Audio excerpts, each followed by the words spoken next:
মা সবজিগুলো তুলছে, পরশুদিন সেই বাজার করা হয়েছে, মা বলছে কিচ্ছু তোলা হয়নি।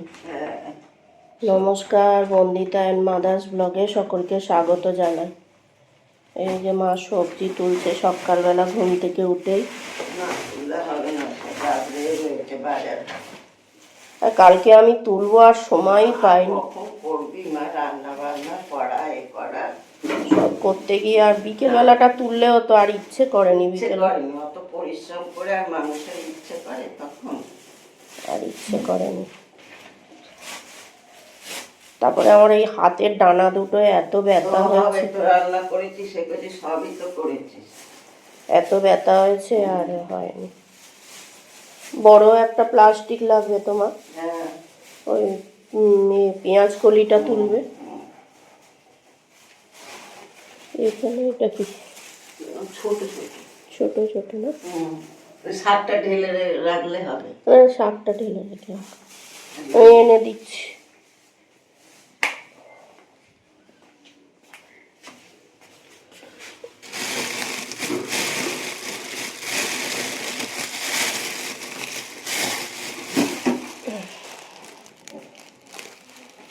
এর থেকে বার করে নাও, আমি কি রেখে দিই।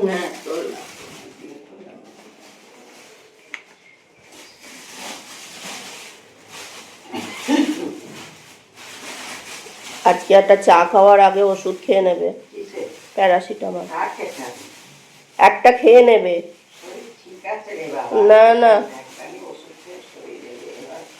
কিচ্ছু হবে না, সকালবেলা খাবে তো, তখন তো তোমার আর কোনো ওষুধ নেই। বড় নেই, নিয়েই যাবে।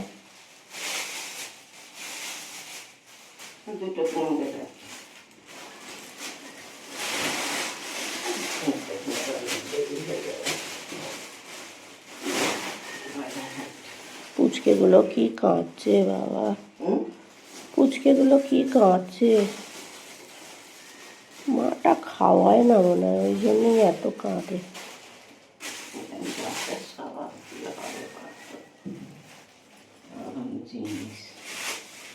বাচ্চাগুলোকে না খাইয়ে খাইয়ে শুধু রেখে দেয়।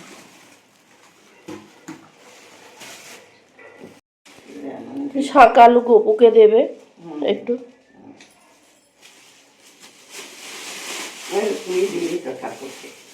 ঠিক আছে, আমি এটা ঢুকিয়ে দিই ফ্রিজের মধ্যে।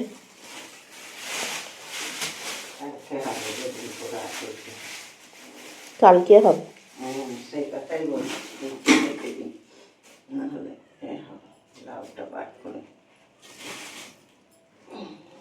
অনেক সবজি আনা হয়েছিল, সব রান্না হয়েছে, কড়াইশুঁটিটাই রান্না হয়েছে আর বিনস গাজরটা, ক্যাপসিকাম হয়েছে কালকে। টমেটোটা ঢুকিয়ে দাও মা, শসা টমেটো দুটো শসা বার করে রাখি।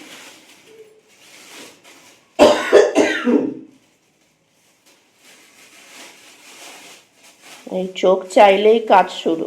হ্যাঁ, সবজিগুলো পড়ে আছে, একদম তোলা হয়নি। এই যে চা নিয়ে বসে পড়েছি। আজকে আর রান্না সেরা কিচ্ছু নেই, কালকে যা রান্না রয়েছে সব পড়ে রয়েছে, সেইগুলোই গরম করা হবে, করে খাওয়া হবে। আজকে রান্না বান্না করার কিচ্ছু নেই। কাল মার শরীর এত খারাপ করেছিল, উঠতে পারে, আর রাত্রিরে তো দুধ আর মুসলি খেয়েছি। ওরম ভাবে খাইনি কিছু, ঠিক আছে। কাল শরীর বিগে দুদিন পর পর শ্যাম্পু করেছে না, করে আর আরে এই ঠান্ডায় মানুষ একদিন করে পাচ্ছে না, দুদিন পর পর শ্যাম্পু করা। তোমার শরীরটা কি ঠিকঠাক? চলো চা খেয়ে নি, তোমার তো একটুতেই ঠান্ডা লেগে যায়। এই যে মা ঠাকুরের জল দিচ্ছে আর আমি এদিকে তরকারি গরম করছি। আর বাইরে মেঘ করে রয়েছে পুরো, আর তেমনি ঠান্ডা আজকে। এই যে কালকে সব পড়ে রয়েছে, একটুখানি দুপুরবেলা খাওয়া হয়েছিল, ওইগুলোই গরম করে নিই। আর এই মা ঠাকুরের জল দিচ্ছে। এই যে রবিবার বিছানার চাদরটা পাল্টানো হয়নি, গত রবিবারও পাল্টানো হয়নি, তাই জন্য আজকে বিছানার চাদরটা পাল্টাচ্ছি। আর যা ঠান্ডা পড়েছে, উফ বাবা। তার উপর আজকে আমি আবার মাথায় শ্যাম্পু করব, কালকে শ্যাম্পু করতে পারিনি, আজকে মাথায় শ্যাম্পু করব। বিছানার চাদর টাদরগুলো পাল্টে নিলাম। আর এত ঠান্ডা, পুরো পাহাড়ি এলাকার মতো ঠান্ডা পড়েছে। আসলে এত ঠান্ডা লাগছে না, তাই জন্য বারবার ঠান্ডার কথাই বলছি। আর মাকে আজকে রান্না বান্না করতে হয়নি, রান্নার থেকে ছুটি পেয়েছে মা। হচ্ছে যে মা ওই এই কালকের যা রান্না বান্না হয়েছিল সেইগুলো সব হচ্ছে খাওয়া দাওয়া হলো। রাত্রিরে তো খাইনি সেরমভাবে, মা জ্বর এসেছিলো বলে মা খাবে না বলছিল, তাই মুসলি, দুধ মুসলি খেয়ে নিয়েছি। আর হচ্ছে যে আমি এখন অফিস যাচ্ছি না, মা যাচ্ছে।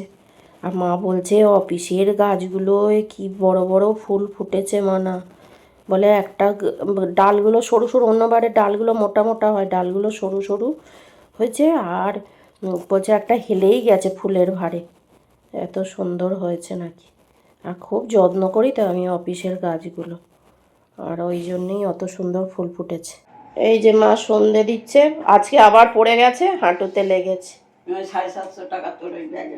আমার ব্যাগে রেখে কি হবে? তাও থাক, খরচাটা তো তুল, এখন তো জিনিস টিনিস আসলে তুই তো দিবি নিবি। ব্যাগে রেখে দিলাম। দুদিন পড়ে গেল। ওই জন্যই তো আমার মেয়ে আসা বন্ধ করে দিয়েছে, আপনাদের এর জন্যে। একদম আমি বলেছি না বলবো, ওইসব বলতে আমি কারণ কারোকে ছাড়ি না।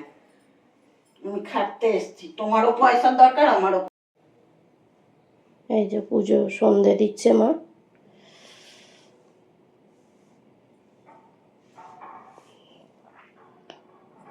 এই যে চা চলে এসছে। আজকে আবার মা পড়ে গিয়ে ঠোঁট ফোট ফুলিয়ে ফেলেছে, কি যে করছে না। আমার স্কুটি থাকলে আমি অ্যাকাউন্ট ব্যাগটা মাকে নিয়ে গিয়ে নিয়ে আসতাম, রোজ রোজ পড়ে যাচ্ছে। আরে ও তো ফোন নাম্বার দিল না। মাকে নিয়ে খুব চিন্তা হয় গো, দুদিন পড়ে গেল রাস্তায়, আজকে আবার ঠোঁটটা ফুলে গেছে। কি হবে মানুষটাকে নিয়ে ভেবে পাই না। একা কোথাও বেরোলে, আমার যদি একটা স্কুটি থাকতো আমি মাকে পৌঁছে দিয়ে আসতে পারতাম, একটা স্কুটি নেই যে মাকে পৌঁছে দিয়ে আসবো। বেচারি পড়ে যাচ্ছে, দেখেও কষ্ট লাগছে। আর সকাল থেকে চোখ খুলেই মা মেয়ের কাজ শুরু হয়ে যায়। আর দুজনে মিলে, আসলে আমাদের কোনো হেল্পিং হ্যান্ড নেই তো, ওই জন্যে মা মেয়ে দুজনে কাজ করতে করতেই সারাদিন কেটে যায়। অবশ্য এতে শরীরটাও ভালো থাকে। ভাবি ওই একদিন আসবে, একদিন 4 দিন ছুটি নেবে, তখন আবার অসুবিধে হয়। ওর থেকে দুজনে আস্তে আস্তে করে সেরে নিই। কিন্তু শীতকালটা কি হয়, বেলা ছোট তো, কাজ করতে করতেই সব বেলা শেষ। এই যে মা ওদিকে চুল বাজছে, এত ঠান্ডা পড়েছে। ডগিটাকে খেতে দিতে যায়নি, কেননা দুপুরে আমি ভাতটা ফ্রাইড রাইসও খেতে চায় না। আগে যতবার হয়েছে দিয়েছি, কালকে আমাদের ভাত ছিল সেইগুলো আমি গরম করে দিয়েছি, আজকেও তাই গরম করে দিয়েছি। জানো মা দুপুরবেলা খেতে দিতে গেছে, ওর জিভে চ্যাকা লেগেছে। আরে হালকা গরমই দিয়েছি, একটু গরম গরম খেলে ওরও তো একটু আরাম লাগবে। এতটা ঠান্ডা পড়েছে, ওই দিকটা কাঁদছিল। আমি ভাবছি ঠান্ডার জন্যই বেচারি কাঁদছে গো। তাও আমি আবার ভাতটা একটু গরম করে দিলাম। ভালো করছে।